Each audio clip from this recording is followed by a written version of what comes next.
Oh, there's like 3 bass! 3, 4 bass! 4, you guys see this? Look at this! They're coming up! Oh my gosh! Alright folks, it's time to do some more bait finesse fishing. I just got done some chatterbait fishing and I got tired because, you know, after the boating accident, I don't have the stamina and all the pain that comes with it. It sucks. So you guys need to take care of yourself. If you guys have any injuries, right? Try to take care of it as soon as possible. Don't sit on it. So yeah, I did some chatterbait fishing. I did really well, mainly in open water here. So I'm back out here. Okay, you guys watched the episode over there, top right hand corner, left the card. Okay, but we are going to do some power finesse fishing with the Midwest swim jig again. But this time I have a 3-inch slim swim instead of the 2.5. I want to give a bigger offering. I am using my Pixie rod from Daiwa. This is the 68L XB. I have 8-pound Varivis mono. I want to think a little slower. I used to have a 6-pound fluoro leader, and I thought it was too thin because, you know, with this rod here, this is made for fluoro, and so it's stiffer. And if you're using PE line like me, you may do a overpowering hook set, you may snap your line or, you know, break at the knot, whatever. So I am using 8-pound Varivis, the mono, which is still thinner than American 8 pounds, okay? The line is 1 go. The reel is the Daiwa Alpha's SVTW800. And once we get into that windblown deep water area, that's where all the bites were happening. So I'm gonna get there very soon. I'm gonna try some open water too. Maybe we'll catch some big crappies with this. But yeah, they're kind of schooling around. Try the back lake with the chatterbait. Nothing. I have a few small bites, but other than that, most of my stuff were pretty much windblown, open water, main lake. So water temperature 57.6, and it's currently 8:30 a.m. daylight savings. Okay, daylight savings. All right, no fish on our cove, but watch this. I think the fish could be right around here. Oh, that's fish. Oh, I think it might be crappies. I did get pecked, so. All right, one more time. Let's try right around that.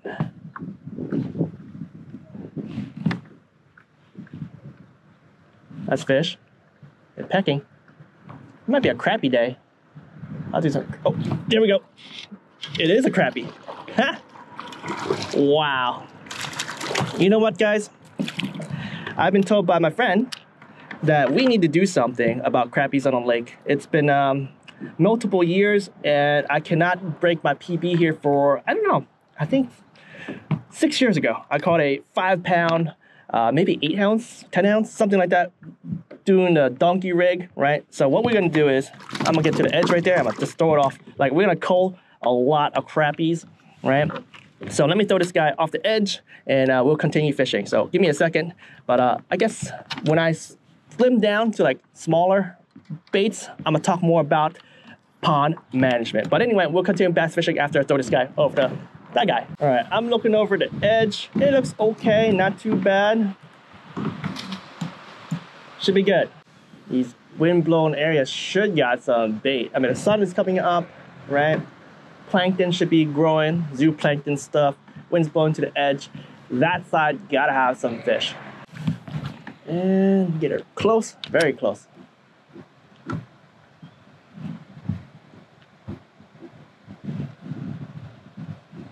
That's fish. Oh, oh, oh. That's good, but I'm getting close to the edge. All right, come on, come on, come on. All right, all right. Dude, this rod right here definitely set a lot different than that Tatula. Okay, not a big fish. Okay, I thought it felt big because of how it bent, but that's not bad. Not bad at all.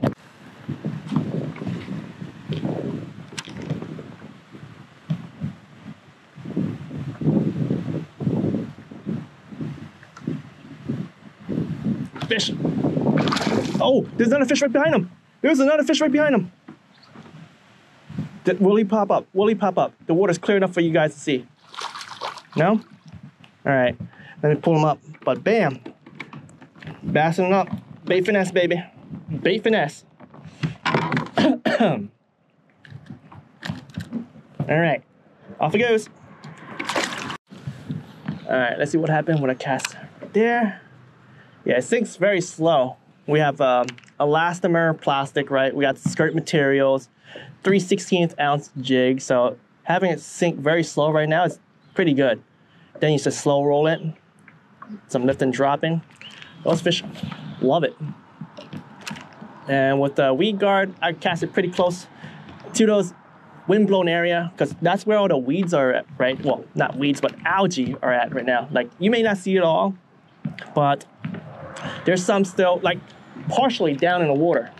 That was a bite. And when you get very close to the edge, that's where those stuff are congregated. And with that weed guard, it helps a little bit better.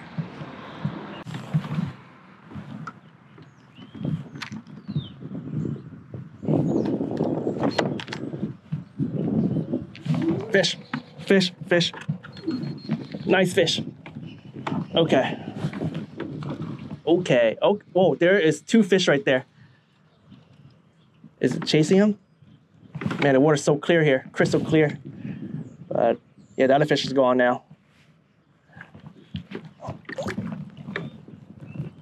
But here we are.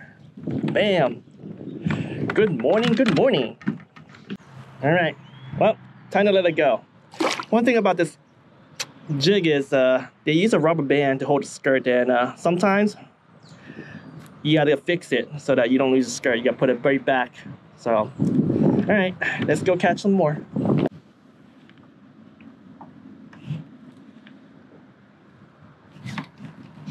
Got him this time. What do we have here? What do we have here? Wow, that is a good crappie. Okay, that's a nice crappie.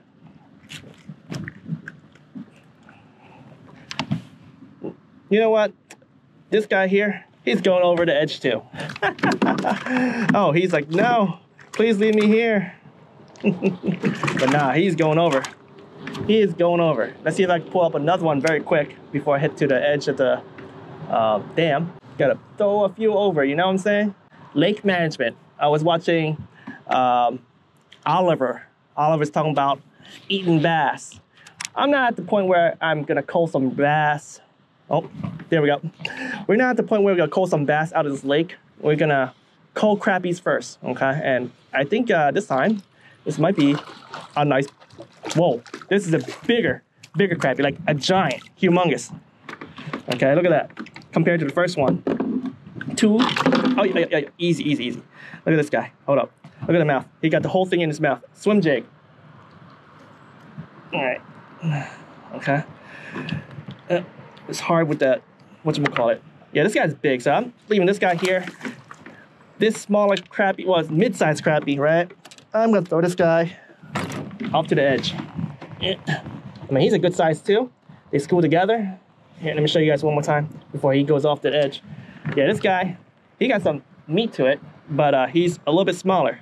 So, I'm gonna get over to the edge. See that? That's a good amount of water and a lot of gunk right there, so it's gonna be some cushion. And by the way, fish fall off Niagara Falls all the time, and study says they survive 98% of the fall. So anyway, toodaloos, let's get out of here. I don't want to fall. I don't know if I could survive that. Not surviving that. All right, we got a lot of fish in the open water. Don't know what it is, but I hope it's some big crappies and some big bass. What do we have here? Yes! Got some bass. Oh yeah. This is it. So they are in middle of the lake. Let's get them. Let's get them. Not a big fish, but I saw a school, so not gonna care about it. Let's keep going. Here we go. Got one. All right, let's see. This is another crappie. Looks like. Oh wait, nope, nope. It's a bass. All right, all right. I thought we'll land a few crappies right over there, but a dinky bass.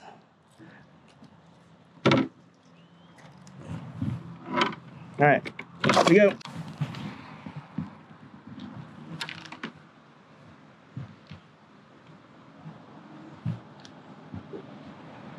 Oh, here we go. Oh yeah.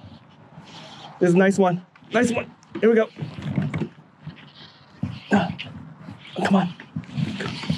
Here we go, here we go, here we go. All right. Oh, there's like 3 bass. 3, 4 bass. 4. You guys see this? Look at this. They're coming up. Oh my gosh, that's crazy. 4 bass. You know what? Here, can I just dip this guy in? Hold on. Watch this, guys. Let's see if we catch 2 fish, 2 more fish. Oh no, it dropped. Oh no. That was crazy. It was like 4 bass chasing my lure. Yeah, that's so crazy. They're schooling. That was sick. I'm gonna switch to a different swim jig for a quick second. I'm gonna do a quick tribute to a swim jig that needs to be in the market. This is the Jackson, the Verge Swimmer. Okay, this is JDM style swim bait. And unfortunately, with Japanese fishing going towards conservation, meaning that they're going towards less focus on invasive species like bass, and small companies like Jackson, they basically need to cut a lot of their bass fishing products, such as the blast beat rods, which I love, which I told you guys all about, right? But yeah, this swim jig, I only have a few, which is why I stopped using it. Like the moment I learned about it and I wanted to get more, that's when I found out that, well, they stopped making them and we stopped getting them. So I only have like 2, these 2 right here. So if a pickerel takes it, they take it. If I catch 1 or 2 big fish with this, right, they may consider building at least some so that, you know, Bait Finesse Empire can continue selling the product. But right now the swim jig is doing really well, okay, with a smaller swim bait. I'm catching those fish pretty much open water near the dam. That's where that fish got hooked. So hopefully we'll hook another one.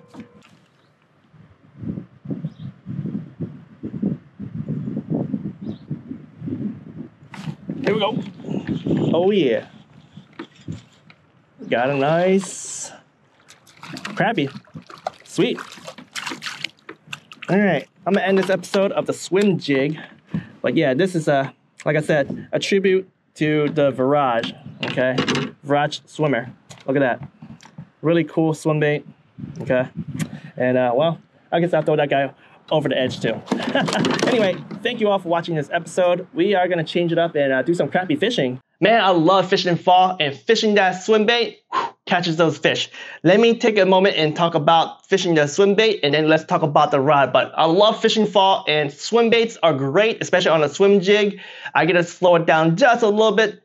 The previous episode that I released is fishing the chatterbait, the original chatterbait. That basically happened right before I changed over to fishing the swim jig, okay? I went around the lake. I was fishing very fast, aggressive with the chatterbait because you gotta search, right? I'm casting out there, I retrieve pretty fast, and then once in a while do a fast crank, get the chatterbait just going crazy, and I was nailing fish. But after 2 times going around, you know, the super active fish no longer chasing, like the bite died down. By the 4th time around the lake, I was like, you know what, no bite that round. Put that setup in the back, grabbed the Bait Finesse setup, had the swim jig on, and I slowed it down because, you know, the whole purpose is to slow roll, maybe do some lift and dropping, okay? And then the bite was on fire once again. That's how great it is. So you always want something fast, figure out where the fish are at, and then if you're going around and you still don't get bites, go back to the place where you were catching fish, and just slow down just a little bit, and it will be back on fire. That's the key, okay? And that's why I love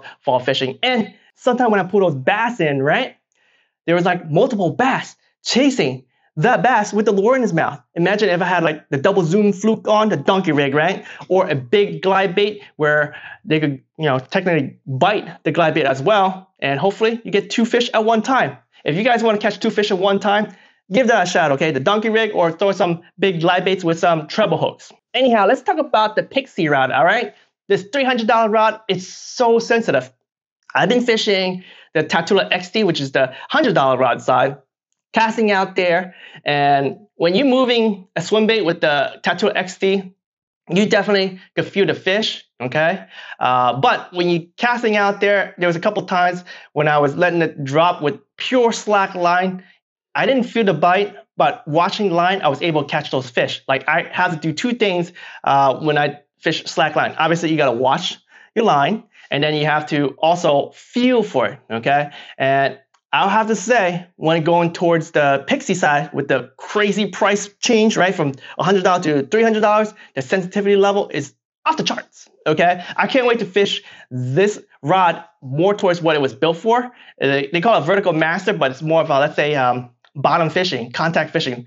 So you have Ned rigs, Texas rigging, and stuff like that. Maybe some shaky head, some wacky rigging, right? Casting out there, if I have like all fluoro and put on slack line, I am pretty confident that this rod right here is so sensitive that I should be able to pick up all those bites. So I'm excited for this rod, and if you guys are interested, you definitely give it a shot. Anyway, I thank you for watching. The fish don't wait. You have any questions, leave me a comment below because I'll be out there fishing this weekend.